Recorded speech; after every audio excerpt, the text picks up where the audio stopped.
sensación... ¿Quién no ha tenido muchas veces la sensación de no tener suficiente memoria? Desde que somos pequeños y hemos de aprendernos la tabla de multiplicar hasta que cuando vamos haciendo mayores nos damos cuenta que al ir a una habitación justamente no nos acordamos de aquello que habíamos ido a buscar.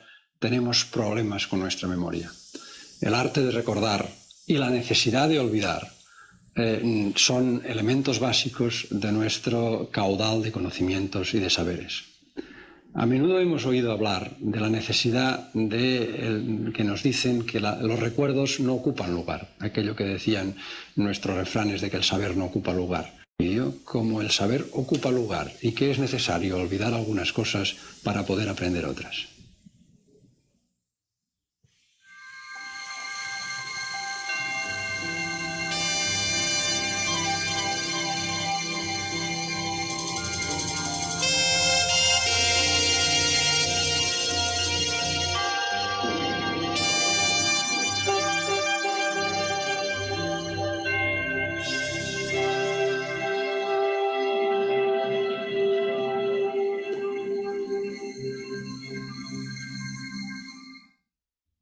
La razón por la que los psicólogos piensan que hay más de un tipo de memoria se debe al llamado efecto de posición serial. Ahora, si intentan memorizar, pueden darse cuenta de lo que es el efecto de posición serial.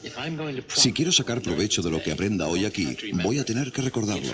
La información, las imágenes, los sonidos y algunas veces incluso los olores y texturas, de un modo u otro, tienen que ser traducidas a códigos que mi cerebro pueda almacenar para poder recuperarlas cuando las necesite. Para sobrevivir, tengo que recordar qué cosas son peligrosas y cuáles son comestibles. Las imágenes, las ideas, el lenguaje, incluso mis acciones físicas tienen que estar representadas en mi memoria y, por tanto, recuperables para asistirme cuando sea necesario. La memoria es tan esencial que, de hecho, para muchos psicólogos y neurólogos es el camino principal para estudiar las funciones de la mente y las estructuras del cerebro.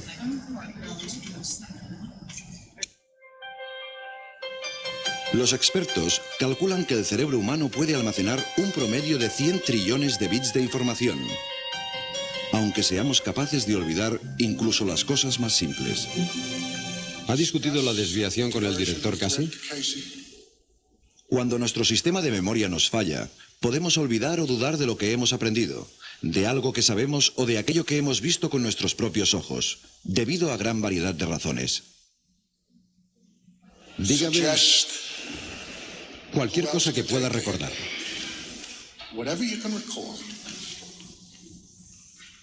Bueno, ahora no recuerdo. Quiero decir que hemos discutido mucho sobre ello. ¿Está preparado? Sí. Las investigaciones sobre el olvido nos dan a entender que la memoria es un complejo proceso psicológico, un proceso dinámico influenciado por muchos factores. Colegio, agua,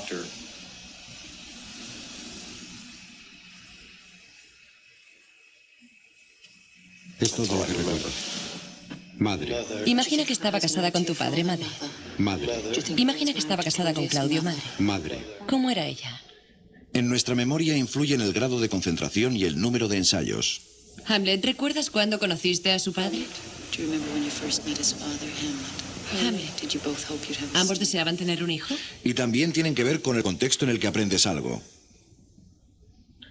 ¿A qué llamamos sobrante, Todd?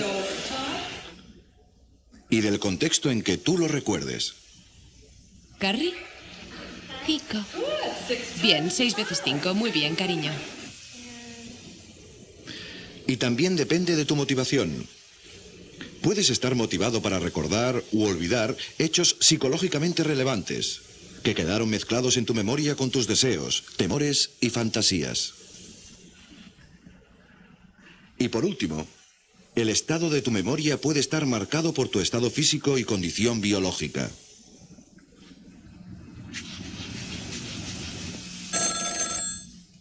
Y también por interferencias de otros sucesos y experiencias. Entiendo, le atenderé más tarde. Estoy intentando terminar algo para esta mañana. Lo llamaré. De acuerdo, adiós. La investigación moderna de la memoria empezó hará unos 100 años con un psicólogo alemán llamado Hermann Ebbinghaus, que estudió la memorización de sílabas en series aparentemente sin sentido. Con su utilización, Ebbinghaus esperaba obtener una medición cuantitativamente pura de la memoria, no contaminada por el aprendizaje previo. Primero aprendía una lista de sílabas. Luego intentaba retener la lista en su memoria mientras se distraía memorizando otras listas. Entonces sometía a examen su memoria comprobando cuántas veces tenía que releer la lista hasta haberla reaprendido perfectamente. Como se demuestra en sus gráficos originales, cuantas menos veces tenía que volver a la lista, más información había retenido en su esfuerzo original. Resultó ser que la memoria de Ebbinghaus mostraba una pérdida inicial rápida, seguida de una lenta disminución gradual durante el mes siguiente. ¿Por qué la memoria de Ebbinghaus se desvanecía tan rápidamente, incluso con tanto entrenamiento y práctica? Para empezar, se había perjudicado a sí mismo al intentar librarse de la llamada influencia dificultadora del significado. Él no tenía ningún tipo de conexiones, de enlaces para poder conectar las nuevas entradas, las sílabas, con la información ya almacenada.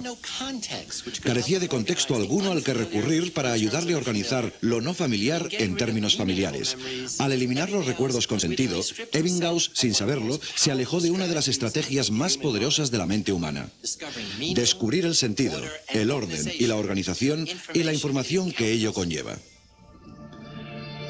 Muchos de los principios básicos de la memoria fueron descubiertos durante las siguientes décadas de investigación, gracias a experimentos en los que los sujetos intentaban recordar sílabas sin sentido presentadas a intervalos precisos y controlados. Otros investigadores analizaron la memoria en animales, mediante el aprendizaje de laberintos o realizando discriminaciones entre posibles opciones. Pero esta línea de investigación cambió radicalmente durante los 60 con la aparición de los ordenadores. Por primera vez, los psicólogos pudieron crear un modelo de trabajo de los mecanismos de la memoria. Esta nueva aproximación representaba la mente como un procesador de información, como un ordenador. La información puede ser cualquier conocimiento recibido, procesado y entendido por un individuo.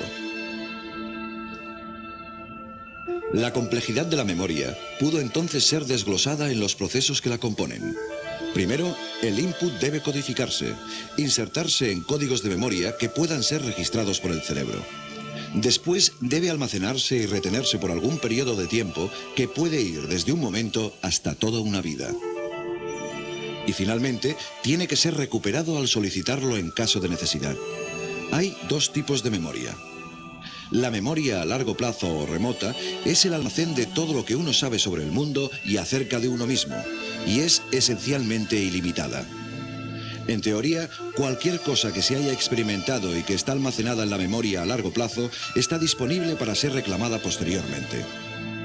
Para entender el proceso de recuperación, intente imaginar la memoria a largo plazo como su biblioteca privada.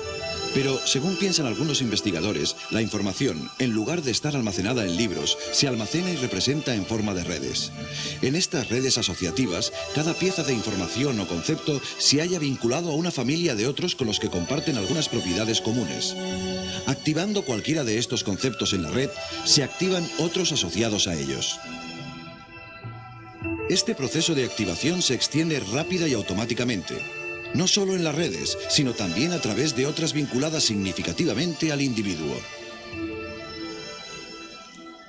Para ser consciente del resultado de este proceso de activación, para poder identificar y entender qué pasa a mi alrededor, se necesita algo más que la memoria a largo plazo. Esto es debido a que la memoria a largo plazo es como un almacén de información pasivo y no un despachador de información activo. Por lo tanto, necesitamos un segundo sistema de memoria. Necesitamos la memoria a corto plazo o reciente. La memoria a corto plazo actúa de manera transitoria y contiene todo el conocimiento corrientemente en uso. Toda nueva información, aquello a lo que prestamos atención ahora mismo, debe pasar primero a través de este estrecho canal. Y la información que recuperamos de nuestra memoria a largo plazo también tiene que pasar a través suyo para ser inspeccionada. Pero la memoria a corto plazo tiene dos grandes limitaciones. Para empezar, solo puede retener una pequeña cantidad de información. Y además, dicha información solo puede retenerse por un corto periodo de tiempo. se desvanece tan pronto desviamos nuestra atención a otra parte. Lo nuevo siempre aparta lo antiguo. A pesar de todo, nuestra memoria activa a corto plazo es parte esencial de nuestro estado psicológico. Encadena estímulos aislados en episodios y estos en historias, como lo hacemos al conversar, trabajar, leer, jugar y abarcar el mundo. La memoria a corto plazo hace todo esto, a pesar de no poder retener nada más de medio minuto. Y solo puede almacenar entre 5 y 9 ítems con un promedio de 7. ¿Cómo podemos, pues, paliar las limitaciones de la memoria a corto plazo?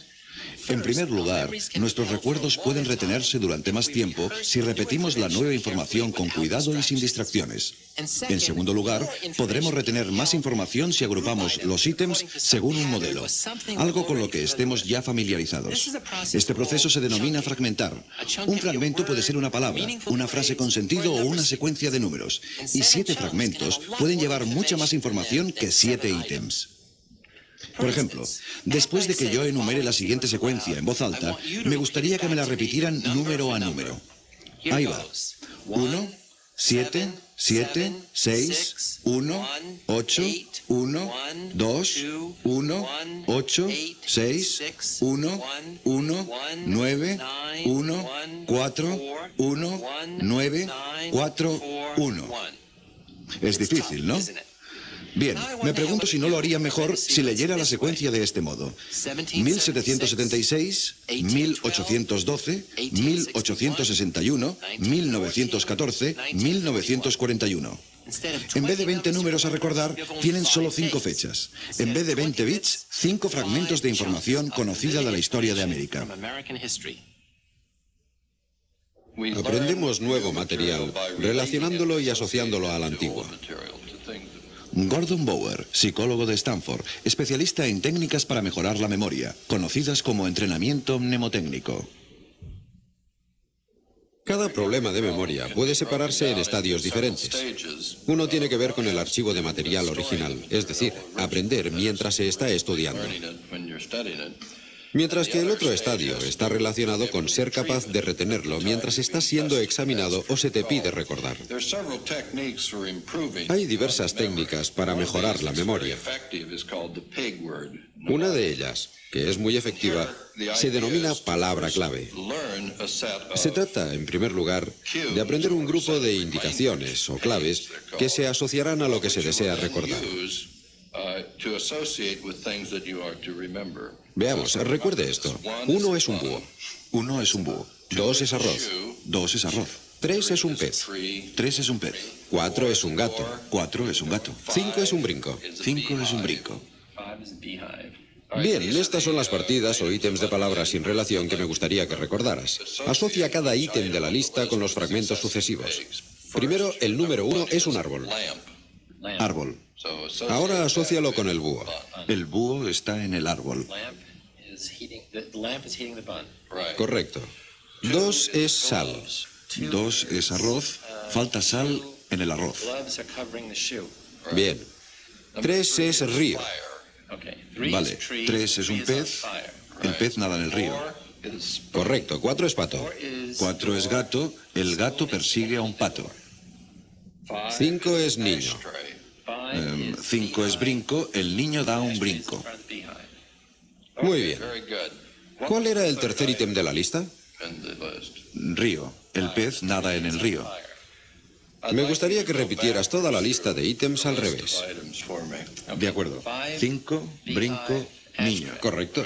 4, gato, pato. Bien. 3, pez, río. Bien. 2, arroz, sal. Bien. 1, búho, árbol. Muy bien, los has acertado todos. Bien, ahora puedes ver cómo funciona un encajamiento entre el proceso de almacenaje, el proceso de aprendizaje y el plan de recuperación. En la mayoría de mnemotécnicos, la principal característica es la rima. Sigmund Freud fue el primero en reconocer que lo que recordamos y lo que optamos por olvidar puede ayudar a mantener nuestro sentido de integridad y autoestima. Freud describió el proceso de represión en el que el ego se defiende contra la información y los pensamientos inaceptables, sacándolos de la conciencia y reprimiéndolos y almacenándolos en el mundo del inconsciente. Pero alguno de ellos, dice Freud, intentará liberarse y asomarán disfrazados en sueños, en lapsus verbales y en síntomas de malestar mental. Algunos recuerdos tienen más sentido para nosotros por lo que se denomina el proceso constructivo del recuerdo. Para conseguir que información nueva encaje mejor entre lo que ya sabemos y creemos, acentuamos algunos detalles, eliminamos algunos y reinterpretamos otros. De esta forma, construimos temas consistentes e historias coherentes, incluso a partir de información inconsistente y ambigua. Estos dos procesos constituyen un principio central de la memoria. Cómo y qué recordamos está determinado por cómo somos y qué sabemos a priori. Cada día veo una cantidad enorme de gente y recibo muchísima información. Pero, ¿cuánto de ello recordaré? Como hemos visto, la respuesta dependerá no solo de cuánto me concentro y de las distracciones que se presentan, sino también de quién soy y de lo que ya sé. Pero, ¿cómo se traducen todos estos factores en el funcionamiento actual de mi memoria? La respuesta tiene que ver con algo llamado esquema. Los esquemas son los marcos de nuestras ideas básicas y preconcepciones sobre la gente, los objetos y las situaciones. Toda la nueva información que aprendemos se organiza relacionándose con esquemas existentes. Y muchas de nuestras construcciones de la memoria surgen al tratar de encajar nueva información en antiguos esquemas. ¿Cuántas cosas de las que hay en esta oficina sería capaz de recordar? En un experimento para demostrar el poder de los esquemas, algunos sujetos pasaron algunos minutos en esta habitación. Más tarde se les interrogó sobre su contenido. Lo que los sujetos recordaron estaba fuertemente influenciado por su esquema mental de lo que hay en una oficina típica. Ellos recordaron correctamente objetos que correspondían a los de su esquema de oficina. Recordaron peor los objetos que no formaban parte de su esquema. Y recordaron erróneamente objetos que suelen estar en una oficina, pero que no estaban en esta en concreto. Los esquemas también influyen en nuestra percepción y comprensión del mundo. Un artista de San Francisco, Franco Magnani, pintó de memoria un cuadro del pueblo italiano en el que había nacido. No había visto su pueblo desde hacía 30 años. Comparemos ahora otra de sus obras con estas fotos recientes del pueblo, tal como realmente es, un lugar que ha cambiado sustancialmente.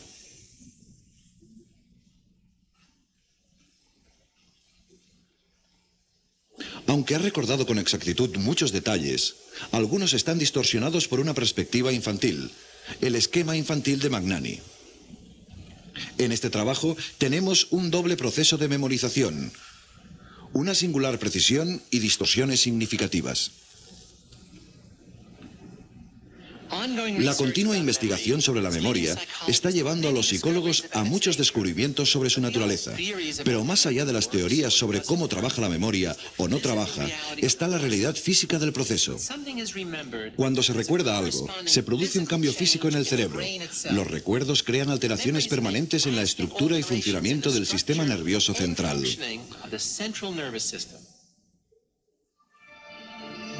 Cada unidad de información que adquirimos en la vida se codifica en las neuronas del cerebro. Estas huellas de la memoria o grabaciones generan el substrato biológico de la memoria humana. Un grupo de grabaciones forma los cimientos de todo lo que sabemos hacer. El proceso del conocimiento que está detrás de cada acción cualificada. Otro grupo engloba todo lo que sabemos, todo lo que definimos como conocimiento semántico del mundo de los conceptos, las ideas y las cosas. Otro grupo de grabaciones trabaja al servicio de nuestra memoria episódica. Nuestras experiencias personales diarias, cada una ligada a un tiempo y a un espacio donde y cuando ocurrieron. Trabajando juntos, estas grabaciones establecen nuestra perspectiva personal e individual de la vida. Pero, ¿dónde están localizadas estas grabaciones? ¿Cuál es la anatomía de la memoria?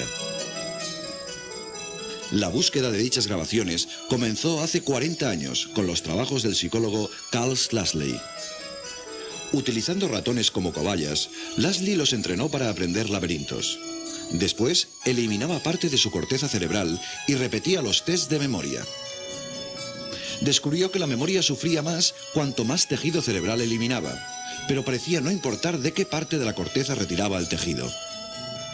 Lashley concluyó que la memoria no estaba localizada en ninguna área específica del cerebro. Él podía haber acertado en cuanto a memorias complejas, pero estaba equivocado acerca de las memorias simples. Otros continuaron la búsqueda de las escurridizas grabaciones de memoria, entre ellos Richard Thompson, de la Universidad de California del Sur.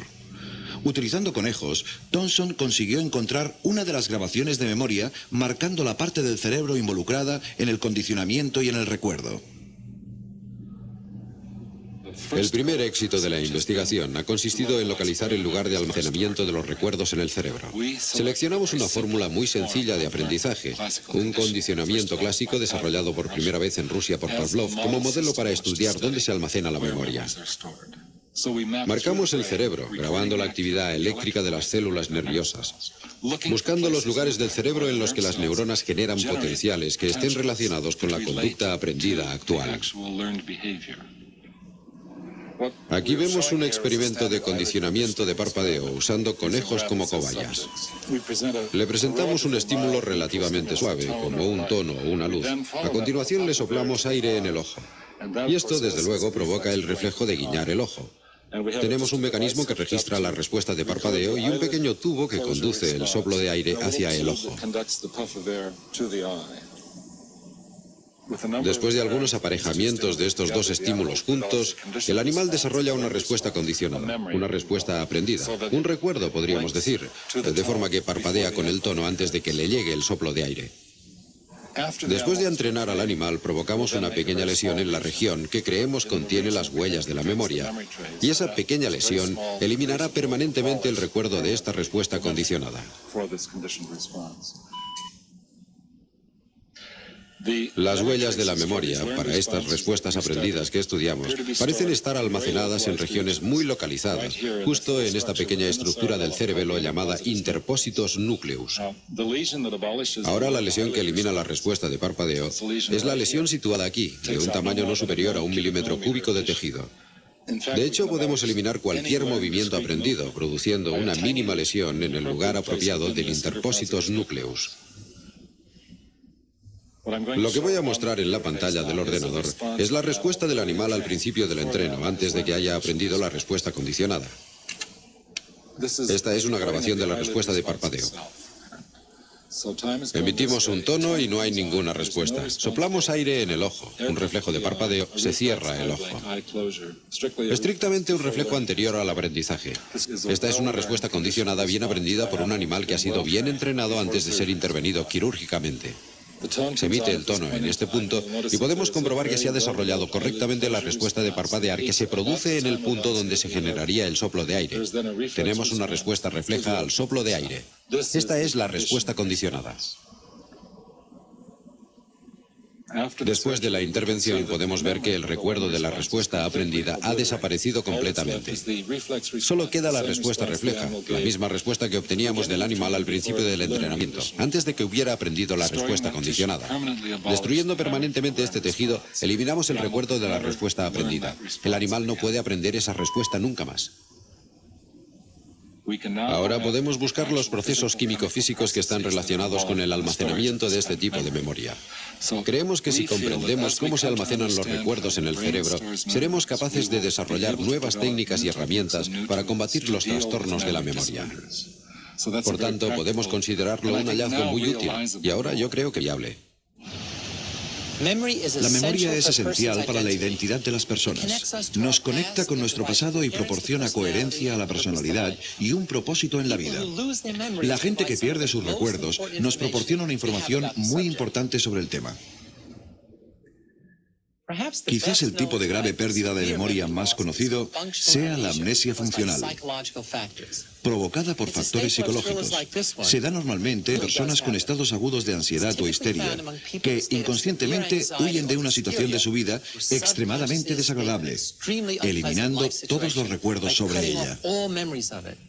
Este bloqueo de la memoria puede eliminarse a menudo mediante la psicoterapia y la hipnosis.